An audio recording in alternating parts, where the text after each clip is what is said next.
On this episode of the LHK Conversation, James Pitt, the American Felon.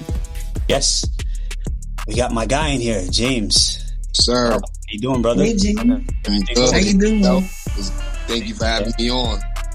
Hey, Thank you for being here. Blessed, black, and highly favored. You should just introduce yourself and give us a little brief background about, your past and stuff like that, as much as you want to tell. And then Jamal will take it from there. And Francis, you can also jump in if you have questions as well. I'm sure. Okay. Starters, my name is James Pitt, formerly known as Blitz in the town. I grew up in Spring Valley. I was born in Brooklyn, but grew up in Spring Valley with a single father and my two siblings, Malcolm and Yasmin, KB. And, I've been gangbanging since I was 14, which led me to be incarcerated multiple times. Almost several of those occasions, I had to serve an extended period of time. This last one, I just served 12 years out of a 14-year sentence. And I'm pretty much home with American Felon, trying to change the narrative on what it means to come back to society after incarceration and change the stigma associated with the label, pretty much. Right. Thank you. Right. Thank you for that. That's a good introduction. See where we've come, where have you come in life? You know what I mean? And like I said, it's never the end of the road. I feel like it's a journey. Life's a journey. So if you feel you're getting back on your feet and you're trying to do your thing, and I see that, and I definitely appreciate that. I definitely salute you for going in them schools, talking to them kids too. That's a plus. You know what I mean? I think we need more men like you in the community to do things like that, because you've been there, been there, done that. You know what I'm saying? Absolutely. And it's you have some knowledge, you know what I mean? And a lot of these young guys now, I think they need that, especially, the ones that are still out there doing what they got to do, but the systemic issues that like make them choose that life. You understand what I'm saying? Mm-hmm. Absolutely. Because when you don't grow up with a certain type, like the right type of parenting and the right type of family structure or a community to where you're not involved in any of that, that's just bound to happen. You know what I'm saying? That's all over the country. I'm sure you understand what I'm saying? Absolutely. And a lot of us just take different paths. You know what I'm saying? So, but some of them take the gang route and choose that way. Why? Because it provides some type of stability. It provides some type of family, and economic reasons and stuff like that. When you put a group of people inside a community, especially where it's, the moms, dads got to work 40, 60 hours a week. You guys are just pretty much on your own most of the time. You know what I'm saying? Mm-hmm. Or no in the home, no extra community to help you guys out. I get it.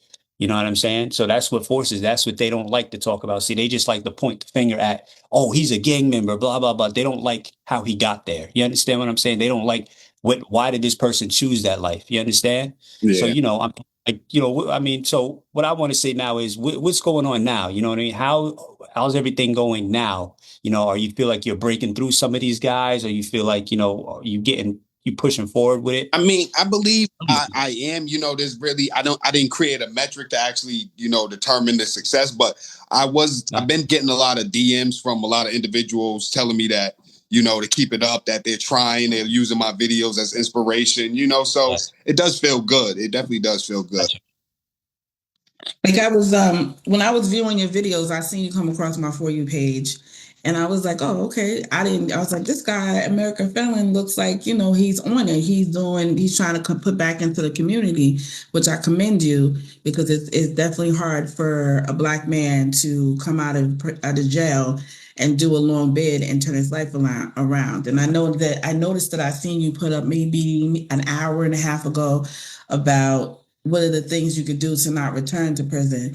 But before I get into that, what was some of the difficulties that led you to go up there into prison? Like, were you just wanted to be out in the streets, or it was lack of knowledge? Like, what got you to the point where you were just like, you know what, I don't care, I'm going to jail. That's what it is. I'm doing what I got to do, regardless of the consequences. To be honest, I don't really. I won't say there's really an aha moment where it's like I just decided because growing up I was never we were sheltered. We like I said we grew up with a single parent household. My father was around, but he was very sick, so we didn't have um, we didn't have a lot at that time, and his presence was felt, but it wasn't as it should have been. Because he was always in and out the hospital on dialysis, getting a kidney transplant. So, we were pretty much sheltered. It's just that, and after we came up from Brooklyn, we had no type of, we didn't know anybody. We lived on Union Road next to Park Towers, and we got along with some of the people, but everybody was already with their neighborhood. So it was just me, Malcolm, and Yasmin, just tight knit. And after we started going to get into high school with all the rest of the gangs and stuff, being alone was wasn't really good for us. Everybody coming at us, we didn't have a lot. We were always getting picked on, especially Yasmin. She was pretty much the ugly duckling when we was growing up. Everybody made fun of her. She didn't have, she was, the ugly duckling pretty much.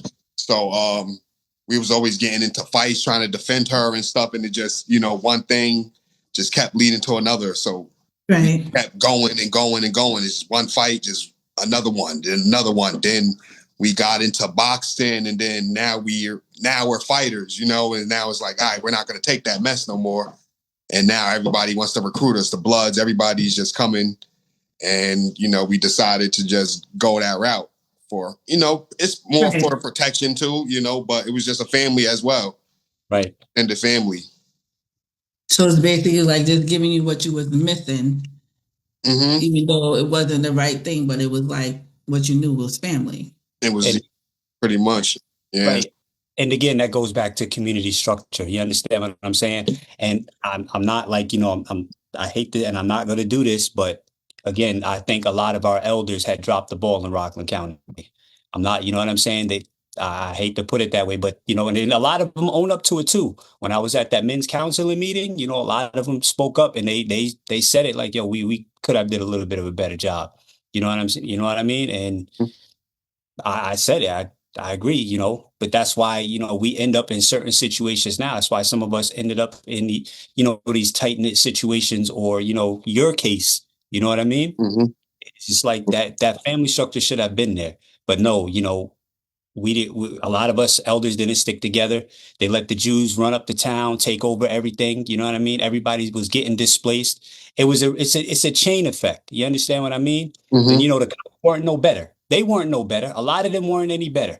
You know what I mean? Because I can explain so many stories through Gessner. Even with me, I was the type of guy living in Gessner, I used to just go to work and try to come home. I used to try to stay out of the bullshit. Yeah. But, I'll hang around some of those guys. You know what I mean? Yeah. But the issue was the cops coming over picking on us. Some of us weren't even doing something half the time. Some were just hanging around, hanging out, or just chilling. You know what I'm saying? But they just roll up on us, put us up on the wall, and just search us. They weren't no better at the time. You know what I mean? I don't know how Spring Valley is now, but they didn't do anything to help the situation neither. You understand? As far as I'm concerned, they looked at us as criminals. At that time, I felt like, it was a big war. You may not have seen it that way, but you also were battling the law at the same time, because I can name some dirty cops. You know what I mean? I ain't even gonna get into that yet. Yeah. Because I think that was part of it too. You know what I mean? Running up in our cars, doing a lot of shit. I'm telling you. So it goes hand in hand, especially in Rockland County. So once you got to the point where, when did you feel like everything was spiraling out of control? Was it after you was locked up, or just before you were locked up? Can you elaborate? Like, how sometimes when we feel like our life is spiraling out of control, and the only thing left for us to do is to either be pushed up against the wall and fight back, or just give in to what the system is expected for us to go to jail. Like, did you feel like you were going to go to jail, or did you just feel like you wanted to give up? Or like, what was your mental at that point in time, just before you started doing I don't know if it was broken up bids that you did, or you just did a straight bid? No, I did 3 separate bids on 3 separate occasions: a juvenile bid, a county bid, and just now a state bid. I wasn't, it wasn't really no breaking point. It's just I was locked in, I don't know, my mindset when I get locked into an idea, I like to see it through, I got that type of drive. So my idea back then was if I'm gonna claim to be a top gangbanger or top gangster, I gotta prove myself at all times. And Right. that's the motto we was living by, me, KB, and Jizz when we first formed up. And that's what carried us through the years. We were just gonna keep performing. And the more we performed, the more respect we started getting. We started seeing people talk about us in different ways and, just pay a little homage. Right. It was a long way from, just being called James, all right, that's Blitz. Now that's Blitz. Oh, you don't want to mess with him. You don't want to mess with him. Or instead of, oh, that's that little, them broke ass people, yada, yada, yada from Union Road. You know what I'm saying? It's like, all right, whole different now scenario. So, it was just, I was locked in. I was like, this is where it's at. I'm blood. I'm going to be the top dog. I'm going to get to the OG status and I'm going to go beyond. And that's exactly what I did, to be honest. That's exactly what I did. So it brings me to your last bid. Mm-hmm. And you went through all that time and now you're out. What motivated you to create American Felon TV? There was actually multiple incidents, like even before I actually went upstate or even got locked up. I mean, I was still dabbling in the streets doing my thing, but I was already starting to think outside the box, like business wise and stuff like that. But after being incarcerated, my daughter was born 2 days right after I got locked up. That crushed me. It was like, damn, almost made it. I missed the birth of my son back in 2009 because I was locked up in the county serving time. And, that hurt. That was painful. So, I made the decision there. Like, I didn't want to go back, but going up north, I know I got to do what I got to do, Right. This is prison. This is not, you hear all the stories. It's my first time. I thought the county was a little something, but I already blast multiple people telling me different things about what's going to happen up north. So now I'm on, all right, I'm about to go up here, do what I got to do, but I'm going to make sure I come out better. And while I was up there,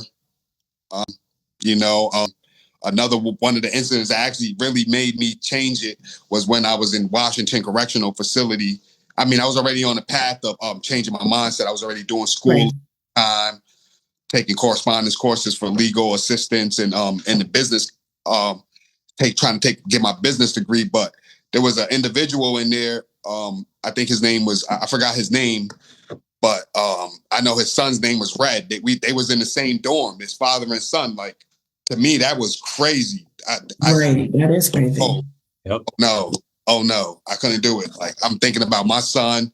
He was already getting to that age where now he knows who Blitz is, and I didn't really want him to keep thinking that this was something to glorify or be proud of. Like, prison is really for chumps. Like, it's for jail. It's for losers, Nobody wants to be in prison just going back and forth. And so I just made the conscious decision, like, I got to do better.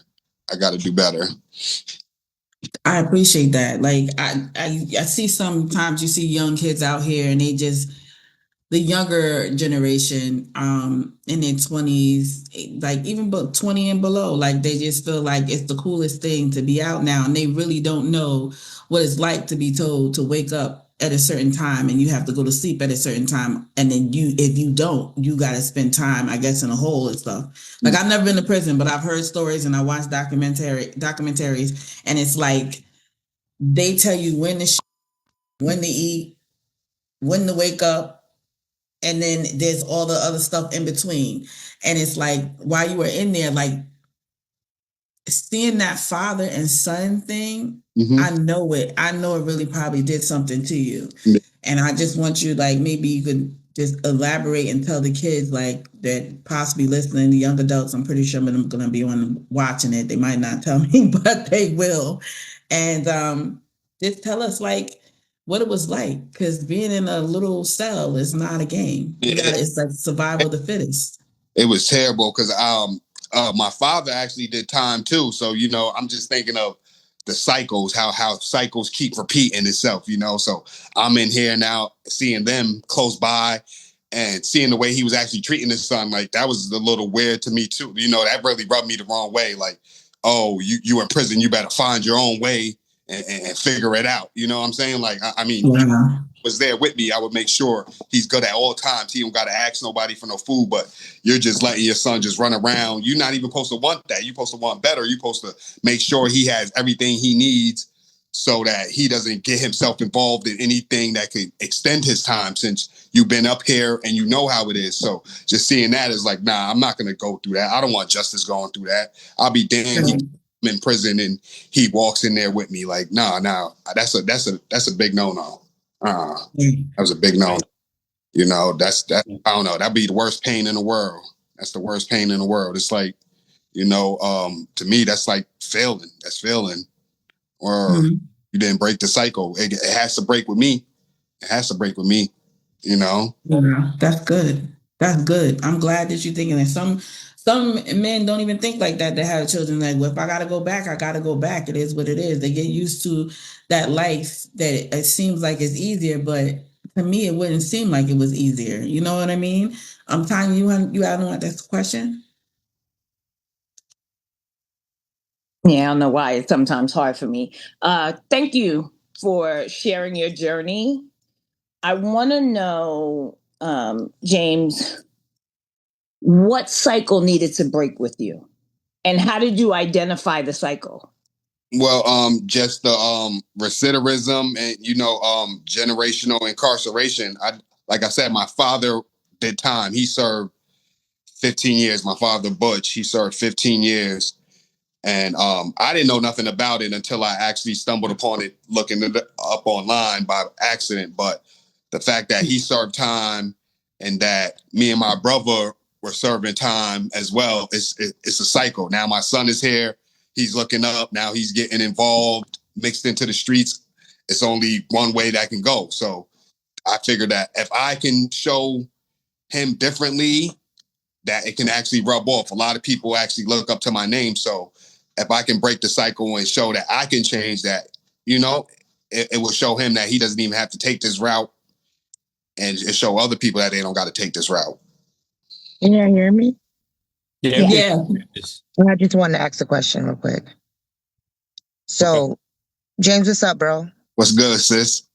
So I just want to start off with one. I have like a couple things to say. I'm not going to be long-winded. One, I just want to make it clear. Yaz was never no ugly duckling. Let's be clear. She was a tomboy. She has no other sisters, right? So she grew up. She's the baby. Like they twins. That's what he didn't mention. They're twins. Shared the same womb. So she came up as a tomboy. It was never no ugly duckling with Yaz, right? So I say that to say, when I was also incarcerated with Pitt. Well, I knew him as James, baby bro. So when I was incarcerated with him at the same time, he was in a blue jumpsuit. Yaz used to come. Yaz and his father used to come visit him.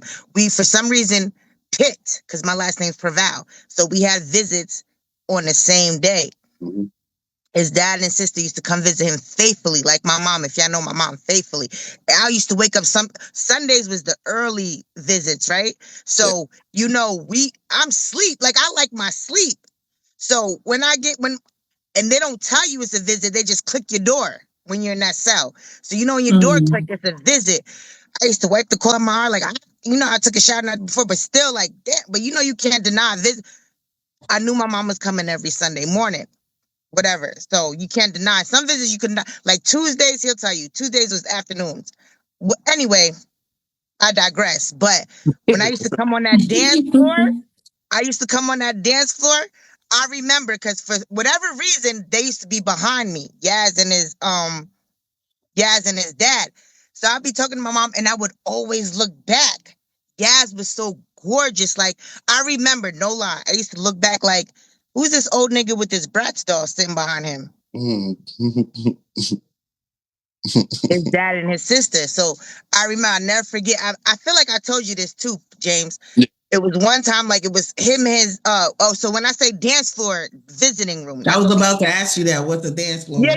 Dance floor is the visiting room. So I remember he was in a blue suit.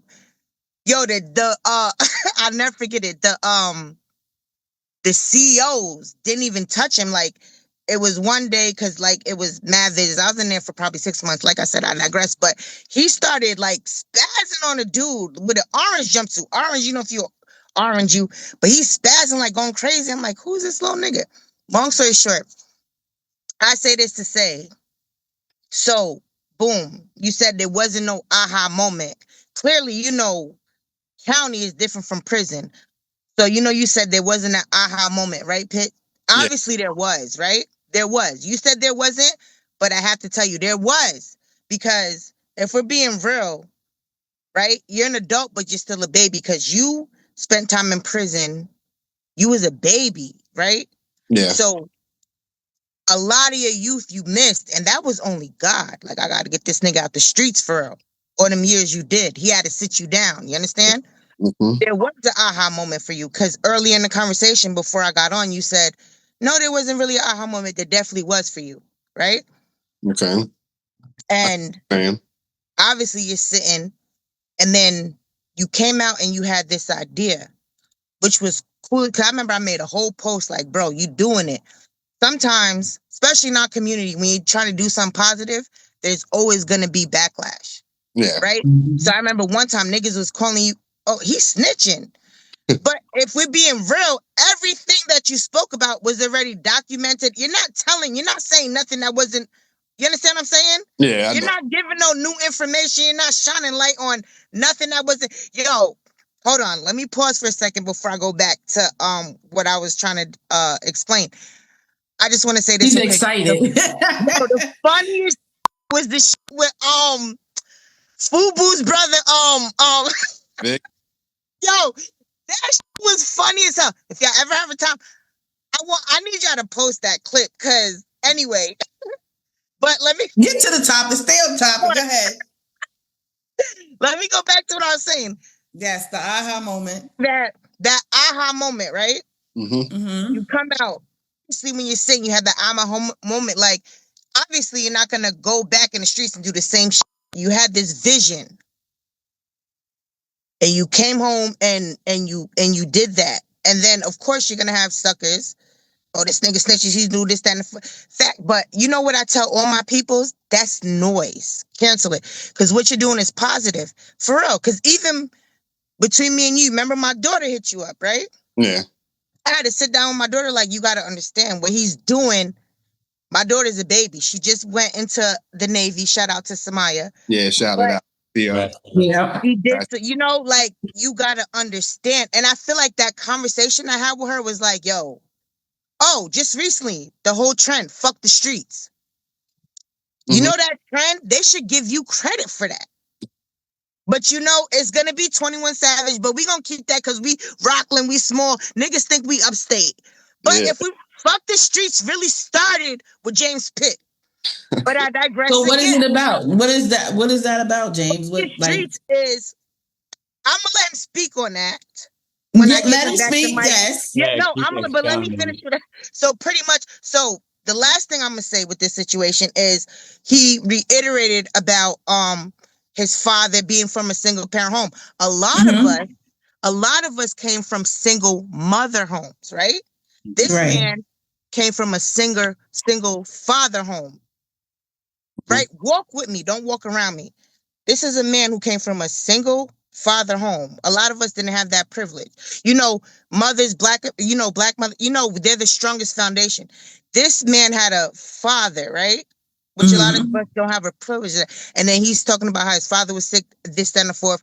So him and his brothers, because I know him and Yaz come from, it's 3 boys, and she's the only female, right? So with that being said, I just want to ask you, bro. I love you, bro. I just want to say this. So I'm asking you this for real. When you went through, so before I dive into this, I'm also from Brooklyn. You know that, right? Yeah, I be knowing. my little brother Divine is the only one of my mother's kids that wasn't born in Brooklyn, right? So The rest of us, we was born in Brooklyn. I had the privilege of being raised. So coming to Rockland, they like to say like that's the fifth borough, right? XYZ. Not Yonkers and what's the other Yonkers and what's the other Newburgh. No, hell no. So No. about Yonkers, Mount Vernon? Mount Vernon? Yes, yes, Mount Vernon. I'm from So Yonkers they in used to say that was like the sixth borough because they don't f with Staten Island for whatever reason. But if you really be from New York, you know, right? So when you come from Brooklyn, because we came from Brooklyn, right? We was like one of the first Haitians that moved to Rockland up top. So I understand him when he says like, we didn't have that. We from a different place. And then you really gotta make a name for yourself. Yeah. Right? So with that being said, like we wasn't privy to whether you came from a 2-parent household or 1-parent household. In Rockland, you was blessed if you came from a 2-parent household. When you come from a 1-parent household, whether it's a mom or dad, it's different. It's really different. We're not gonna get into the grit of the but being raised by a single father or a single mother is really different. But it's the same when you're Black, right? Yeah. We won't even get into that for real. But I say this to say, like, with your mindset, right? You had to prove yourself, right? So how did you feel, right? Because you said your dad was, sickly on dialysis. Did it make you feel guilty knowing that your twin sister, she had 2 other brothers, but when you went to prison, right? Because you went there with the mentality of a child.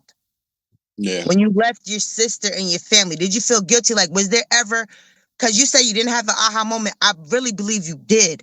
Did you ever have an aha moment like, yo, if I was home, and then because we've been to jail. I've never been to prison or whatever, but I feel like it's the same shit. But was there ever a time when you was locked up like, damn, knowing I'm the black sheep or whatever, like my family dynamic would be different if I was in the streets, even though God blessed me and sat me down. But at the same time, like you come home, you're trying to build something, you're trying to do better. Did you ever feel, I think the question I'm trying to ask, did you ever feel guilty? Meaning, did you ever feel some kind of way that you left your family behind and you didn't straighten yourself out? Also because the structure, how he was raised, like, where we come from, we got to make a name for ourselves. It's not until we get older that we realize, like, fuck the streets. Because like I said, this is 21, hashtag 20 and Savage. But if we're being real, because y'all don't really know this man like I know him, he really did start the streets. What happens is, quote from the Bible, you got to dust your sandals off from your hometown where you from, because nobody's going to respect you when you're from. You understand? Like with Taika, what you and Jamal's trying to do, nobody's really going to fuck with y'all. They're going to fuck with y'all, niggas who fuck with y'all. But you look at every that's successful. They never was successful. Very few in their hometown, right? So what this man's trying to do, they labeled him a snitch. They labeled him XYZ without understanding the vision of what he was trying to do behind the guilt, the remorse, the fucked up shit. So, when you're trying to do a good thing, you have demons that come in the form of people that you fucked with. Demons in human forms that try to break you down like, nigga, what you doing ain't shit. Da-da-da. Even niggas you put on or your peoples you put on, like, they're not going to with you. Because once they see, all right, you might have this game plan. Oh, bro, I fuck with it. It's cool. But once you start elevating, they come with axes, try to chop you down. Now they label you all types of shit. So with James, what I'm trying to say, like, how do you navigate from that? Like, how do you separate the people? Because even the you separate the noise, I think you want to say. How do you separate the noise? Like, these is people I love. They could really like chop you down and make you feel bad. How do you? All right, let him answer. You asked the question. Now let him answer. I'm sorry. I didn't, like I said, I didn't mean to be long-winded. I know. You excited. Because I know you and Jamal don't really know him like that. He's on the show, but I just wanted to give you a little history of this man. He's a man, a black man who wasn't raised by his mother. A lot of us is fortunate to, grow with him until he didn't have that. He had to be the man for not only his little sister, for himself, and he has something to prove. And now in his adult years, he's realizing like, I ain't really have shit to prove, but I made a name for myself. But what does